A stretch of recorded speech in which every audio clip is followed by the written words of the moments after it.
नमस्कार साथियों, आपका स्वागत है हमारे चैनल एके एचडी क्लासेस में। इस वीडियो में हम स्थानीय स्वशासन से जुड़े हुए जो है टॉप 60 एमसीक्यू कवर करने वाले हैं, जो कि सिलेबस वाइज चल रही है। यूपीएसआई की जो भी सिलेबस दी गई उसके हिसाब से चल रहा है और साथ में यूपी पुलिस कांस्टेबल के भी महत्वपूर्ण है। तो बिल्कुल आप सभी से निवेदन है कि वीडियो पे अगर आप क्लिक किए हैं तो वीडियो को बिल्कुल कंप्लीट देखें और चैनल पर नए हैं तो चैनल को सब्सक्राइब कर लें, जिससे कि नोटिफिकेशन आपको मिलती रहेगी और सब्सक्राइब करना बिल्कुल फ्री है। चलिए पहले प्रश्न की बात करें तो प्रश्न कहता है कि संविधान की 11वीं अनुसूची में ग्राम पंचायतों को कुल कितने जो है विषय सौंपे गए हैं।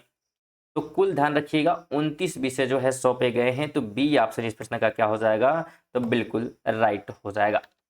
अगला प्रश्न कहता है कि भारत में पंचायती राज व्यवस्था की संरचना को संविधान में किस संशोधन द्वारा कानूनी मान्यता दी गई थी।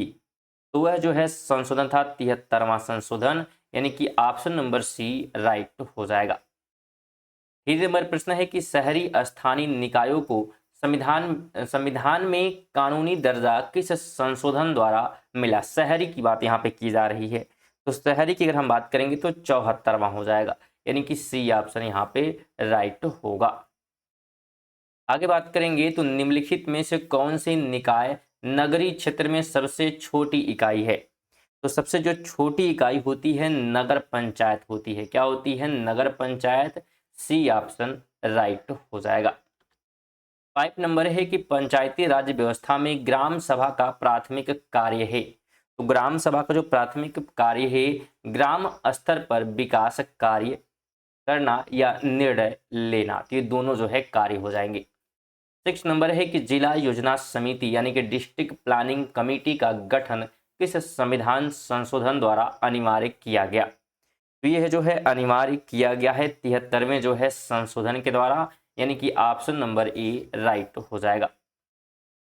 7 नंबर है कि स्थानीय स्वशासन के सिद्धांतों में निम्नलिखित में से कौन सा मुख्य तत्व विकेंद्रीकरण से संबंधित है। विकेंद्रीकरण से जो है शक्ति का विकेंद्रीकरण है, यानी कि ऑप्शन नंबर सी हो जाएगा। आगे बात करेंगे तो वार्ड समिति यानी कि वार्ड कमेटी स्थापित करने का प्रावधान किस संशोधन अधिनियम में किया गया था। तो यह जो है किया गया था 74वें जो है संशोधन अधिनियम में। ऑप्शन नंबर बी राइट हो जाएगा। आगे बात करेंगे तो निम्नलिखित में से कौन सा कथन सही नहीं है। तो सिर्फ सही नहीं है कि अगर हम बात करेंगे तो सी वाला सही नहीं है कि राज्य विधायिका द्वारा स्थानीय निकायों को कर निर्धारण का अधिकार नहीं दिया जा सकता।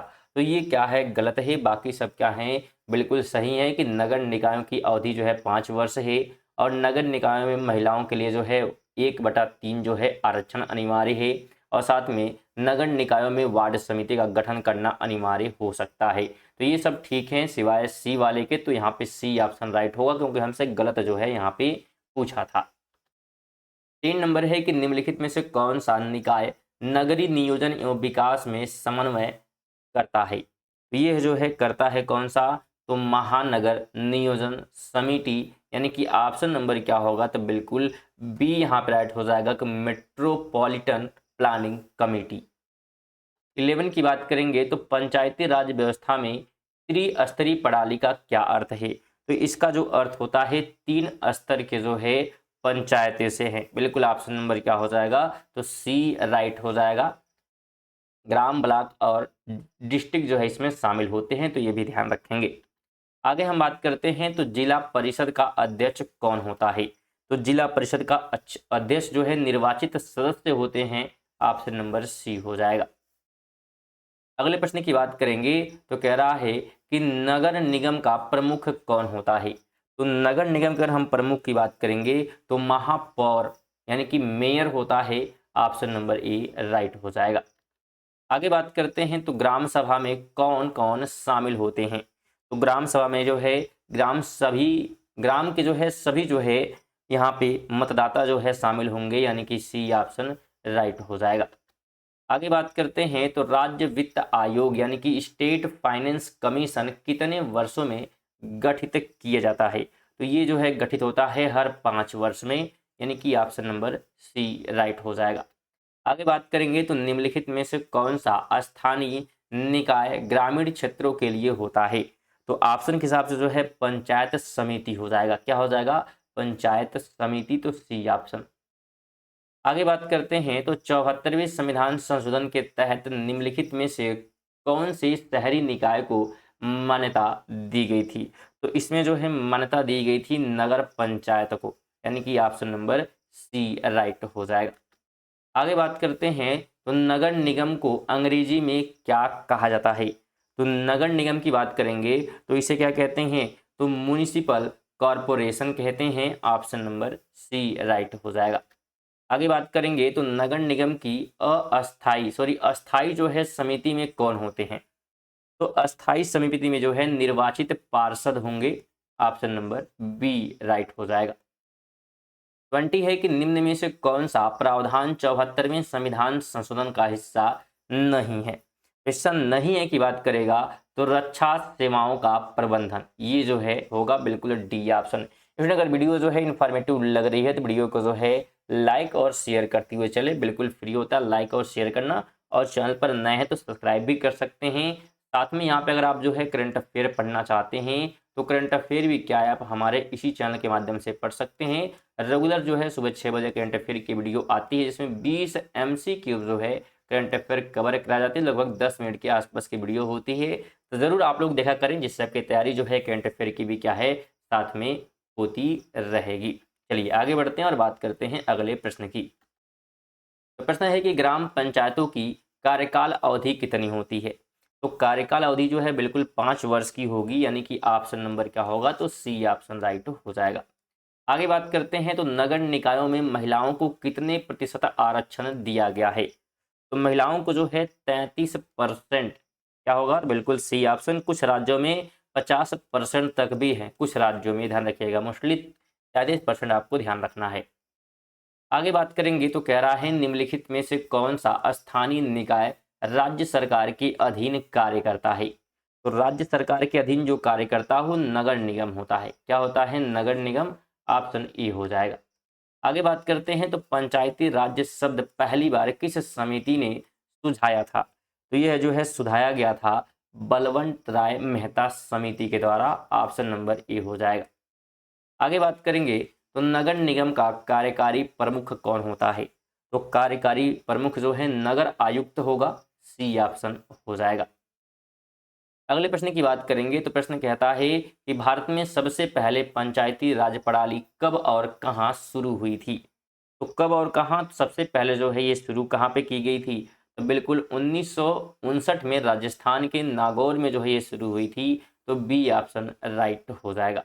आगे बात करते हैं तो राज्य निर्वाचन आयोग का अध्यक्ष कौन होता है? इसके अगर अध्यक्ष की बात करेंगे तो राज्य निर्वाचन आयुक्त होगा, यानी कि सी ऑप्शन राइट हो जाएगा। आगे बात करते हैं तो निम्नलिखित में से कौन सी संस्था राज्य स्तर पर स्थानीय योजनाओं का समन्वय करती है? तो यह जो है करती है कौन? तो जिला योजना समिति, यानी कि बी ऑप्शन राइट हो जाएगा। अगले प्रश्न की बात करेंगे तो पंचायती राज व्यवस्था में 3 स्तर कौन से हैं? तो अगर हम 3 स्तर की इसमें बात करेंगे तो ग्राम पंचायत और उसके बाद पंचायत समिति और जिला परिषद, तो ये जो है बी ऑप्शन राइट हो जाएगा। 30 नंबर है कि निम्नलिखित में से कौन सी योजना ग्रामीण क्षेत्रों में पंचायतों के सशक्तिकरण हेतु चलाई गई थी? तो इसमें जो है चलाई गई थी मनरेगा। क्या चलाई गई थी? मनरेगा। ऑप्शन नंबर ए हो जाएगा। अगला प्रश्न है कि निम्नलिखित में से कौन सा पद पंचायती राज्य के अंतर्गत आता है? पंचायती राज के अंतर्गत जो है सरपंच का पद आता है। सी ऑप्शन हो जाएगा। अगला प्रश्न की बात करें हम तो कह रहा है नगर पंचायत का गठन किस प्रकार के क्षेत्रों में किया जाता है? तो इसका जो गठन किया जाता है ध्यान रखिएगा अर्ध शहरी अर्ध नगरी जो है क्षेत्रों में। सी ऑप्शन राइट होगा। आगे बात करते हैं तो प्रश्न कहता है कि राज्य निर्वाचन आयोग के गठन का प्रावधान संविधान की किस अनुसूची में किया गया है? तो अनुसूची ध्यान रखिएगा अनुसूची जो है 243 के है, यानी कि ऑप्शन नंबर ए हो जाएगा। अगला प्रश्न है कि निम्नलिखित में से कौन सी संस्था राज्य वित्त आयोग की सिफारिशों को लागू करती है? तो ये जो है लागू करती है राज्य सरकार। ऑप्शन नंबर बी हो जाएगा। अगला प्रश्न है कि जिला परिषद किसके अधीन कार्य करती है? तो जिला, अगर हम बात करें जिला परिषद की, तो यह जो है कार्य करती है राज्य सरकार के अधीन। ऑप्शन नंबर बी हो जाएगा। अगला प्रश्न है कि महात्मा गांधी राष्ट्रीय ग्रामीण रोजगार गारंटी अधिनियम यानी कि मनरेगा का कार्यान्वयन किसके माध्यम से होता है? तो यह जो है ग्राम पंचायत के माध्यम से होता है। सी ऑप्शन हो जाएगा। नेक्स्ट क्वेश्चन है कि पंचायत समिति का अध्यक्ष कौन होता है? तो पंचायत समिति का जो अध्यक्ष होगा निर्वाचित सदस्य होगा। सी ऑप्शन हो जाएगा। 38 है कि नगर निगम के अधीन कौन कौन विभाग कार्य करते हैं? तो इसके अधीन जो है स्वास्थ्य, जल आपूर्ति और सड़क, तो ये सभी जो है इसके जो है अधीन कार्य करेंगे। ऑप्शन ए हो जाएगा। अगला प्रश्न है कि पंचायतों को कर लगाने का अधिकार कौन देता है? तो ये अधिकार जो है राज्य जो है विधायिका देता है। Option number C. अगला प्रश्न है कि निम्नलिखित में से कौन सा निकाय न्यायिक कार्य नहीं करता है? तो न्यायिक कार्य जो है नहीं करता है नगर निगम, यानी कि ऑप्शन नंबर सी।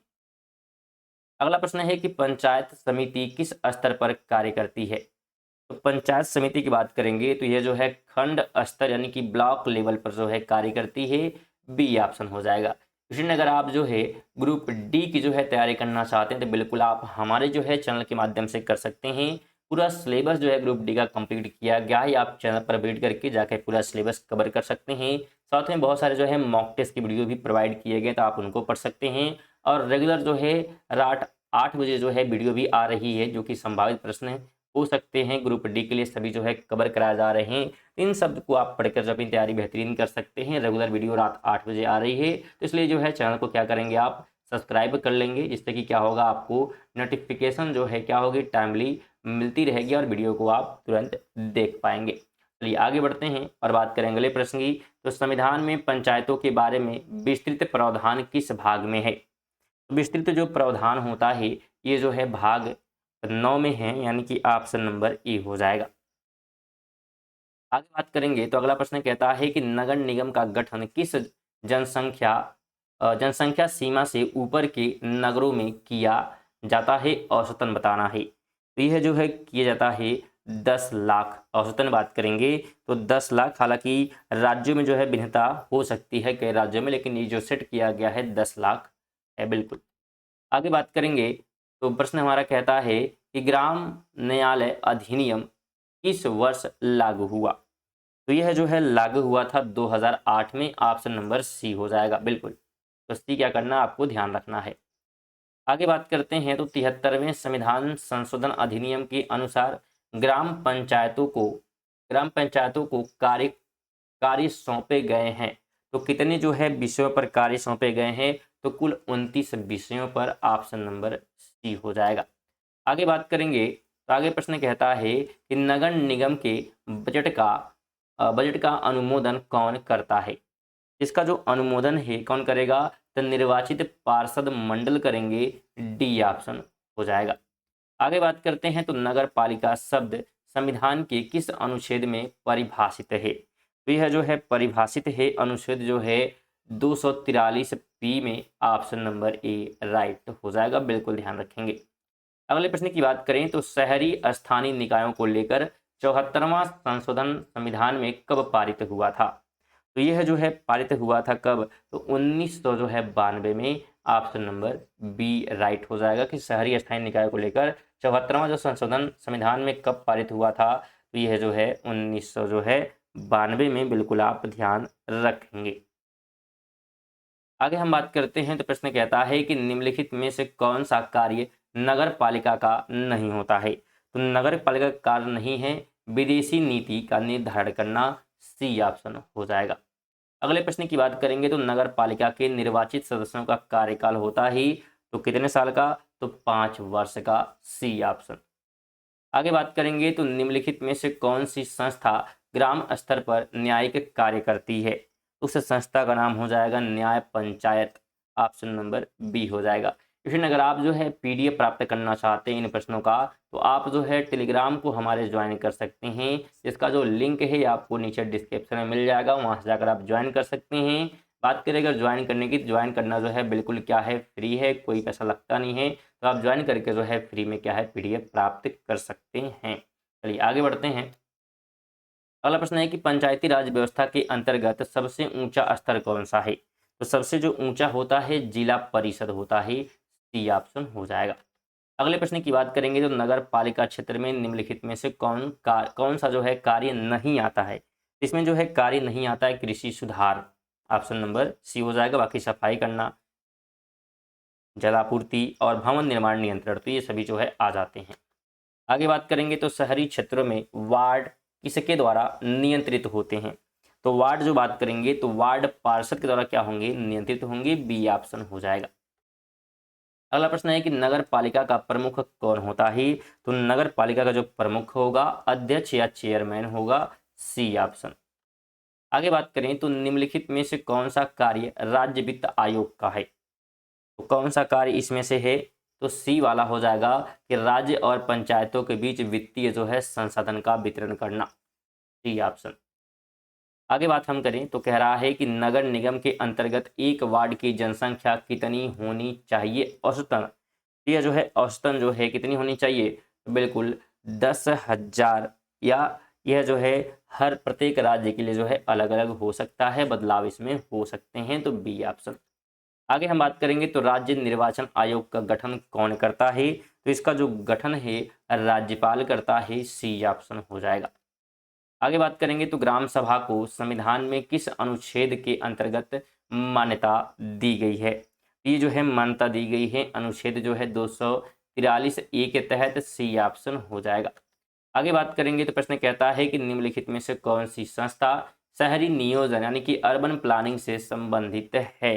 तो इससे जो है संबंधित है नगर निगम, यानी कि ऑप्शन नंबर बी हो जाएगा। स्टूडेंट ये थे हमारे 60 प्रश्न स्थानीय स्वशासन से।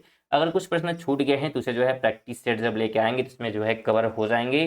तो बिल्कुल वीडियो यहाँ तक देख गए हैं तो बिल्कुल वीडियो को लाइक साथ में जो है शेयर करके जाएंगे, और चैनल पर नए होंगे तो चैनल को ज़रूर सब्सक्राइब कर लेंगे और सब्सक्राइब करके ही जाइएगा, ठीक है। और साथ में जो है टेलीग्राम को ज्वाइन कर सकते हैं। और स्टूडेंट बिल्कुल ये सभी चीज़ें जो है फ्री होती हैं तो जरूर कर दीजिएगा। और चलिए इसी के साथ जो है मिलते हैं अगली वीडियो में, तब तक के लिए जय हिंद, वंदे मातरम।